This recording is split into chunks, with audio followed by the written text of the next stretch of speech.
பிரபஞ்ச உற்பத்தி அப்படிங்கிற விஷயத்தை பற்றி நம்ம ஏதோ ஒரு இடத்துல டக்கு டக்கு கொஞ்சம் கொஞ்சம் நம்ம சொல்லிக்கிட்டே தான் இருக்கோம். அதில் ஒரு முக்கியமான ஒரு விஷயம்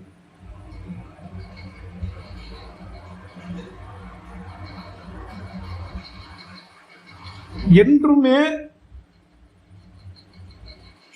அழியாத, என்றைக்குமே அழியாத ஒரு மூலமானது ஒன்று இருந்திருக்கும். என்றுமே அழியாத மூலமான ஒன்று இருந்திருக்கிறது. அந்த மூலமான ஒன்றிலிருந்து தான், அதான் மூல பிரகிருதி அப்படின்னு நம்ம சொல்றோம். மூலம் அது எப்படி வந்துச்சுன்னு யாருக்குமே தெரியாது. அதை யாராவது படைச்சாங்க அதுவும் தெரியாது. அது எப்போ வந்துச்சு அதுவும் தெரியாது. யார் உருவாக்குனாங்க அதுவும் தெரியாது.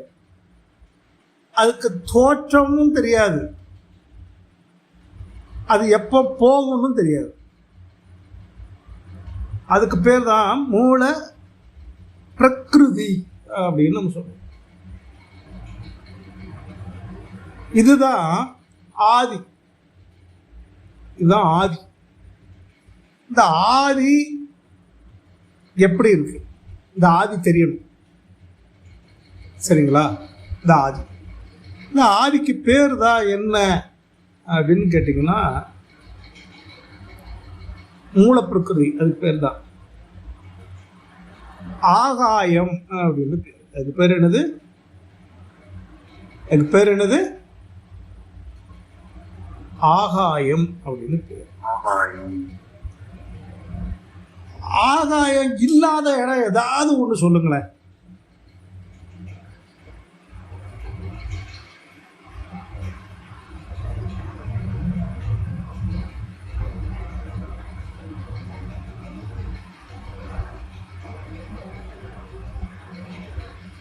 யா யா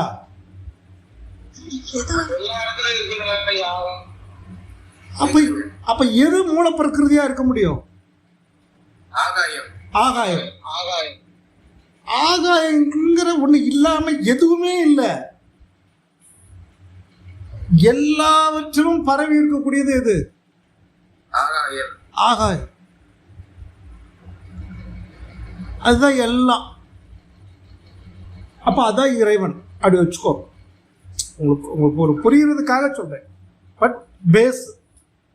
அப்போ எல்லா இடத்துலையும் பரவி இருக்கக்கூடியது, எல்லாமா இருக்கக்கூடியது. எறும்பா இருக்கு, யானையா இருக்கு, மனுஷனா இருக்கு. எல்லாமே என்னது? ஆகாயம். இப்போ ஆகாயமே எல்லாவற்றுக்கும் அடிப்படை, பேஸ். அதுக்கு பேர் தான் என்னது? மூல பிரகிருதி. அப்ப ஆதியில என்ன இருந்தது? ஆகாயம் இருக்கு. ஆகாயம் இருந்தது. அதான் மூல பிரகிருதி. இந்த மூல பிரகிருதி என்று சொல்லக்கூடிய ஆகாயத்தோடு பிராணன் இணைந்தது.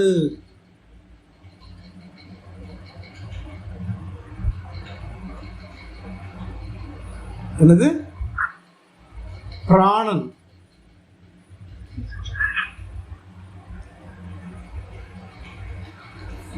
புரியுதா உங்களுக்கு நான் சொல்றது? பிராணன் என்ன செய்யுது? இணைந்தது. இப்படி வச்சுக்கலாமா? இப்படி வச்சுக்கிறோம். பிராணன் அப்படிங்கிறது ஆகாயத்துல உரசு. அப்படி வச்சுக்கிறோம். பிராணன் என்றால் இயக்கம் உடையது. சரியா? பிராணன் என்பது என்னது?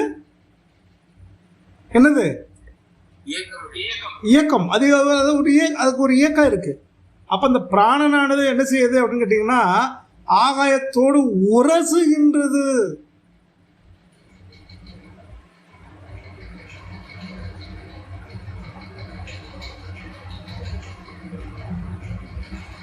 அப்போ இங்க நல்லா பாருங்க, ஆகாயத்தை இப்படி வச்சுக்கூடும் ஒரு புரியுதலுக்காக. ஆகாயம் என்பது சிவன் என்றால் பிராணன் என்னவோ சொல்லலாம், சக்தியாக எடுத்துக்கொள்ளாமா? சக்தி.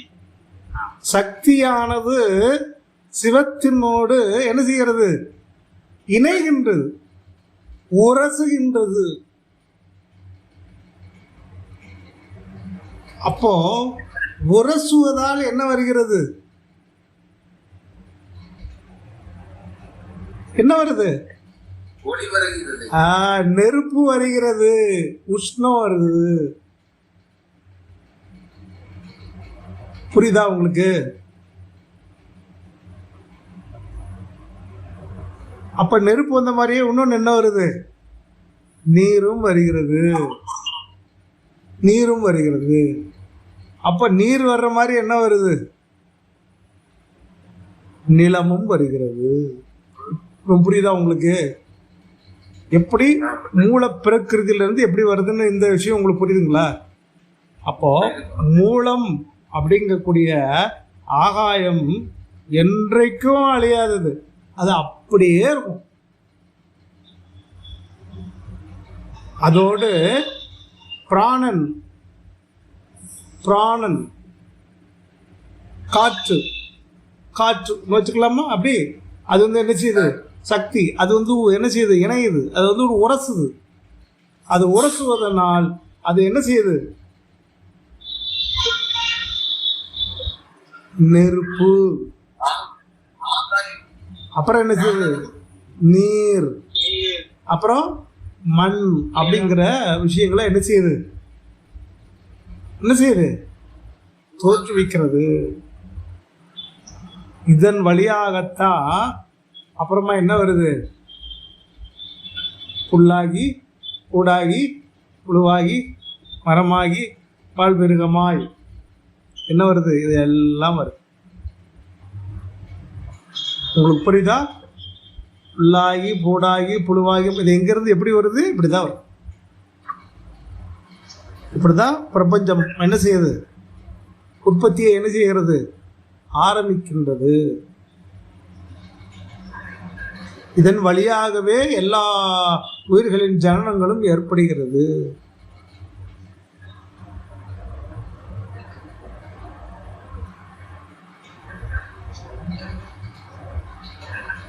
அதே மாதிரி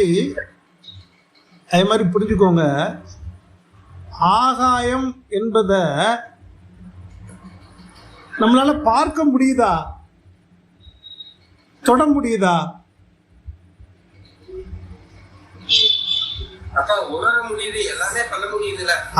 உணர மட்டும் முடியும். நல்லா புரிஞ்சுக்கோங்க, ஆகாயத்தை என்ன செய்ய முடியும்? உணர முடியும். ஆகாயம் என்பதை உணரத்தான் முடியும், தொட முடியாது, பார்க்க முடியாது. அப்ப இறைவனை எப்படி உணர முடியுமா, பார்க்க முடியுமா? உணர முடியும். Right, exact. இவ்வளவுதான், இவ்வளவுதான் ரகசியம்.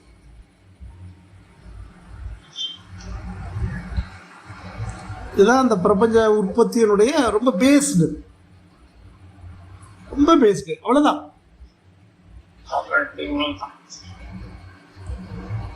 அப்போ நீங்க வந்து எப்படி இறைவனை என்ன செய்யணும்? உணரவே முடியும், பார்க்க முடியாது. சரி, இறைவனை எங்க பார்க்க முடியும்னு நான் சொல்லியிருக்கேன்?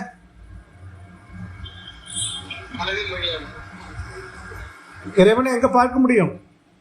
எல்லா பொருளிலையும் வந்து அந்த ஆகாயம் கலந்திருக்கிறதுனால நம்ம பார்வையிலையும் எல்லா பொருள்களையும் இருக்குது அப்படின்னு எடுத்துக்கலாமாப்பா? மனதின் வழியாக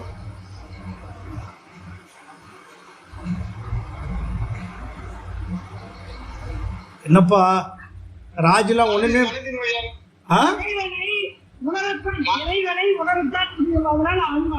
இறைவனை எப்படி பார்க்க முடியும்? இறைவனை எப்படி பார்க்க முடியும்?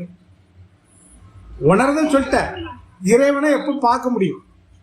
ஜீவகாருண்யம், ஜீவகாருண்யம்.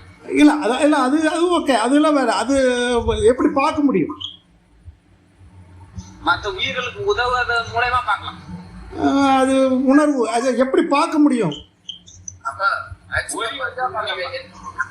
என்ன சொல்லுங்கன்னா, எல்லா பொருள்களையும் எல்லாத்துலயுமே பார்த்தீங்கன்னா அந்த ஆகாயம் மூல பிரகிருதி இருக்கிறதுனால எல்லாத்துலயும் வந்து இறைவன் இருக்காங்க ஏத்துக்கலாம். கண்கள் வழியா பார்க்கலாம்.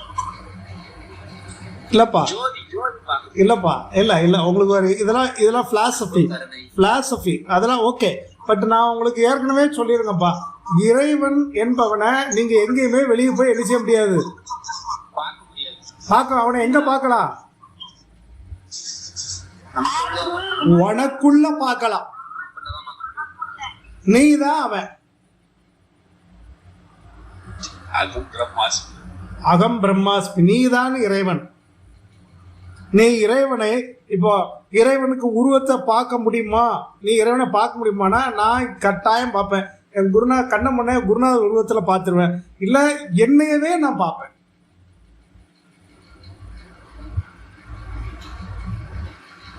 அப்போ இறைவனை நம்ம பார்ப்பது என்றால் எங்க பார்க்க முடியும்? எனக்குள்ளதான் பார்க்க, வெளியே பார்க்க முடியும். ஏகோவசி சர்வபூதாந்தராத்மா ஏகம் ரூபம் பகுதர கரோதி தமாத்மஸ்தம் ஏ அனுபஸ்யந்தி திராஸ் தேசாம் சுகம் சாஸ்வதம் நேதரேசாம். அவனை எங்கேயும் பார்க்க முடியாது, அவன் ஒன்று தான். ஆனால் எல்லாமும் அவன் தான். அவனை எப்படி பார்க்கணும்? உனக்குள்ள போய் பார்த்துட்டன்னா எல்லாமா இருக்காங்கிறத நீ பார்த்துடலாம். அதான் ஏகோவசி. ஓகே, இந்த ஒரு சின்ன நேரத்தில் இந்த பிரபஞ்சத்தினுடைய இந்த உற்பத்திங்கிறதுல இந்த ஒரு கருத்தை உங்க கூட கொஞ்சம் ஷேர் பண்ணணும்னு நினைச்சேன். இந்த பிரபஞ்ச உற்பத்தியில் உள்ள இந்த விஷயத்த. அதனால தான் இறைவனை எப்படி பார்க்கலாம், எப்படி உணரலாம். இது ஏற்கனவே இதெல்லாம் எல்லாமே நடத்தியிருக்கேன். நடத்தாத விஷயம் எதுவும் நான் சொல்லலை. இதெல்லாமே ஏற்கனவே நடத்தியிருக்கேன். உங்களுக்கு மைண்டுக்குள்ளே இது எவ்வளோ தூரம் போச்சுன்னு எனக்கு தெரியலை. சரிங்களா? அப்போ இறைவனை பார்க்க வேண்டுமானால் உன் வழியாக நீ பார்த்துக்கொள்ளலாம், உனக்குள்ள பார்த்துக்கொள்ள. அவனை உணரணும்னா எப்படி விடலாம்? இப்போ ஜீவகாரணியமாக உணர்ந்து கொள்ளலாம். அப்படி வச்சுக்கோங்க, உணரும். சரி, அப்போ இந்த உணர்தல் அப்படிங்கிறது என்னன்னு கேட்டிங்கன்னா மனம் அடிப்படையான விஷயம். மனமே சகலம், மனமே சகலம். உணர்வதற்கு என்ன வேண்டியிருக்கு? மனம் வேண்டியது. மனம். ஆகாயம் அப்படின்னா என்ன சொல்லியிருக்கேன் நான்? ஆகாயம் அப்படின்னா என்னது? ஆகாயம் என்றால் மனம் என்று பொருள். நல்லா புரிஞ்சுக்கோங்க. ஆகாயம் என்பது என்னது? மனம். ஆகாயம் என்றால் வெற்றிடம். ஆகாயம் என்பதுக்கு பேர் என்னது? வெற்றிடம்னு பேரு. ஆனா அதுக்குள்ள எல்லாமே இருக்கு. ஆகாயம் என்பது வெற்றிடம். ஆனா அதுக்கு உயிர்ப்பு இருக்கு. என்ன இருக்கு? மறந்துடாங்க தயவு செய்து. ஆகாயம் என்பது வெற்றிடம். அதுக்கு உருவம் கிடையாது, உறுப்பு கிடையாது. உருவமும் கிடையாது, உறுப்பும் கிடையாது. ஆனா உணர்ச்சி உண்டு. ஏன்னா அதுதான் மனம். மனம்.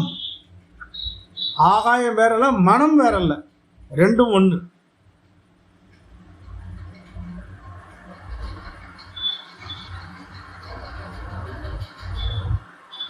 மனம். மனமே எல்லாம் சகலமும். ஏன்னா மனத்தை நீங்க பார்க்க முடியுமா? பார்க்க முடியாது. அது எங்க இருக்கு? மனம் எங்க இருக்கு? இல்லை, என் உடம்புக்குள்ள ஒவ்வொரு அணுக்குள்ளையும் இருக்கு மனம். ஏன்னா ஒவ்வொரு அணுக்குள்ளையும் வெற்றிடம் இருக்கு. வெற்றிடம் எங்கெல்லாம் இருக்கோ அங்கெல்லாம் மனம் இருக்கு, ஆகாயம் இருக்கு. அப்போ ஆகாயம் என்பது என்னைக்கும் அழியாது, மனம் அழியாது. மனம் என்பது உணர்வு பூர்வமானது. ஓகேயா? Right, very good. குருநாதர் ஆசீர்வாதம். ரைட், இப்போ நம்ம அடுத்ததுக்கு போகலாமா? அடுத்த சப்ஜெக்டுக்கு போகலாம். ஓகேயா?